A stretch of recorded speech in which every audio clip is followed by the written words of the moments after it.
Shocking game, historic night for the New York Knicks. Suntukan na lang daw. Knockout ang Knicks coach maging ang referee. Meron talagang nangyayaring kakaiba pag etong si James Williams ang official. So eto na mga idol ang Game 6 ng New York Knicks and Atlanta Hawks series. Do or die match para sa Atlanta. Si OG Anunoby pa rin talaga ang maaasahang player both ends ng New York Knicks. 9-0 run for the Atlanta Hawks mga idol to start the first quarter. And the most improved player of the year, Nickeil Alexander-Walker with a 3-point basket sa corner. Pinasaya lang ng New York Knicks ang Atlanta Hawks crowd bago naman tinambakan ang home team.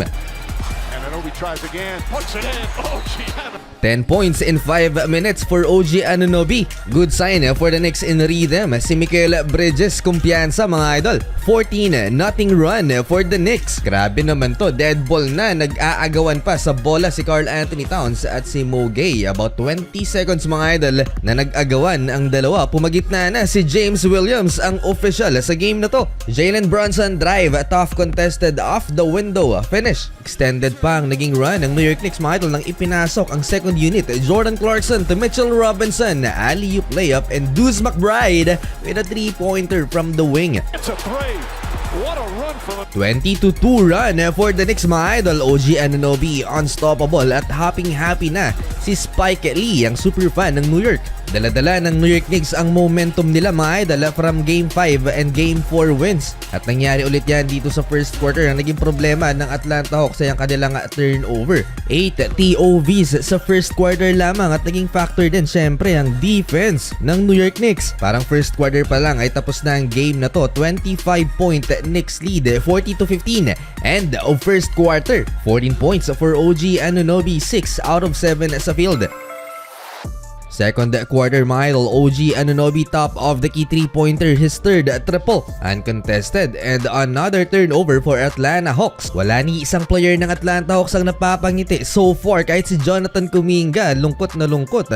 Nagmintis pa ng dalawang free throw si JK. Stunned at hindi makapaniwala ang mga bench players sa mga nangyayari mga idol. Dyson Daniels tulala at itong si Jalen Johnson napapakagat na lang sa tuwalya. Desperado na rin si Coach Quinn Snyder, ipinasok si Buddy Hield. Wala na sa rotation itong si Buddy at dahil kailangan ng 3-point shooters, ipinasok siya. Grabe yung nangyari sa Atlanta Hawks mga idol. Parang pinagkakaitan sila ng basket. Parang dinaig pa ng Atlanta Hawks ang G League team mga idol sa pagkakatambak nila sa first half. Na technical din ang bench ng home team. Para sa batikang announcer na si Mike Breen, ngayon lang daw siya nakakita ng ganitong pagkakatambak sa first half.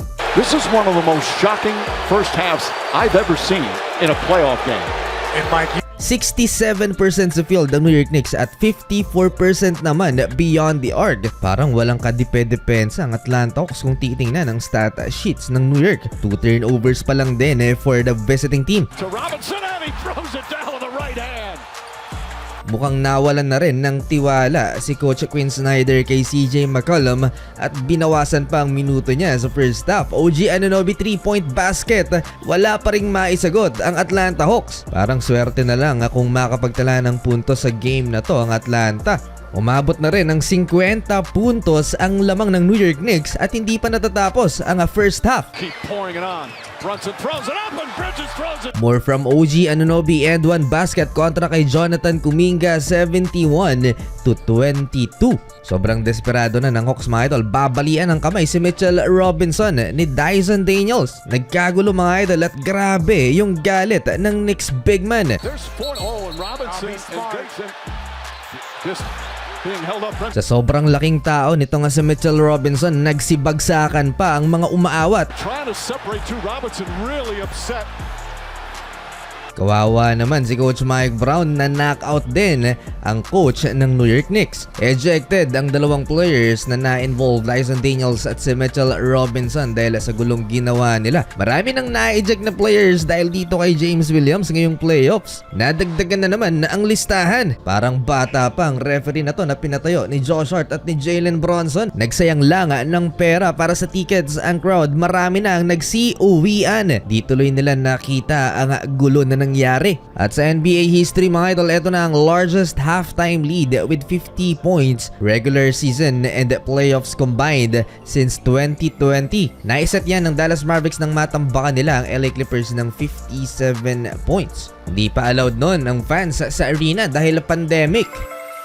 Nagkatuwaan na lamang mga idol, Jalen Bronson pinagtripan ang malamang sa malamang kilala niyang celebrity na to, hinila sa upuan. Na-injured pa yata. Well, 51 points ang naging biggest lead ng New York sa first half lamang. Nagtala din ng panibagong history ang New York Knicks sa NBA playoffs, largest halftime lead in NBA playoffs history. 47 points lang naman ang lamang, 83-36. Di pa tapos ang New York Knicks mga idol dahil sa third quarter, naglalaro pa din ang kanilang starting five kahit first half pa lamang tapos na ang game na to. Mikal Bridges pinalobo pa sa 58 ang lamang ng New York Knicks. At sa tres na to ni Josh Hart mga idol, 61 points na rin ang lamang ng visiting team. Tingnan natin kung aabot pa ng 80 ang lamang dito ng New York. All starting five ng Knicks ay nakapagtala na ng double figure scoring habang ang bench points ay 11 pa lamang. Sa laki ng lamang ng New York Knicks, hindi gusto ni Mike Brown na maibaba ng Atlanta Hawks sa 50 ang lamang nila. Nag-mini run kasi ang Atlanta Hawks at pailing-iling si Coach Mike Brown.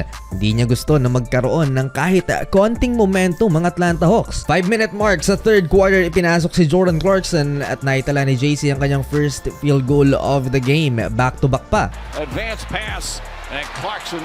Towns whips a pass to Clarkson. Clarkson again. Na-maintain na ng New York Knicks mga idol ang 50 puntos na kalamangan dito sa third quarter. Ang dish na to ni Karl Anthony Towns kay Jordan Clarkson ay ang pang-10 assist ni Kat. Kaya naman triple-double performance again for Karl Anthony Towns kahit 12 puntos pa lamang, 12 points, 11 rebounds and 10 assists with 3 steals and 1 block shot. 1 out of 4 sa field ang all-star ng New York Knicks pero 10 out of 10 from the charity stripes. Kahit ang second unit mga idol ng New York Knicks, ikumaka na rin. Jose Alvarado, step back 3-pointer contested. Alvarado, a rainbow. 117-64, halos kalahati ng score ng New York Knicks sa pagtatapos ng third quarter ang score lamang ng Atlanta Hawks. So 29 points for OG Anunoby on 78% shooting percentage habang X-Factor si Mikal Bridges sa naging run ng New York Knicks kaya natambakan ng Atlanta Hawks with 24 points, 10 out of 12 from the field. Bumabawi si Mikal. Maging ang second unit mga idol ay inilabas na din sa fourth quarter. Third unit na ang naglalaro sa fourth quarter. Ganon katambak ang Atlanta Hawks. 2 buwan. So yun, a historic night for New York Knicks. Panalo sila mga idol, lopsided win. At sila ang unang mag-advance mga idol sa second round sa Eastern Conference at mag-aantay sa mananalo naman sa pagitan ng Celtics at 76ers series.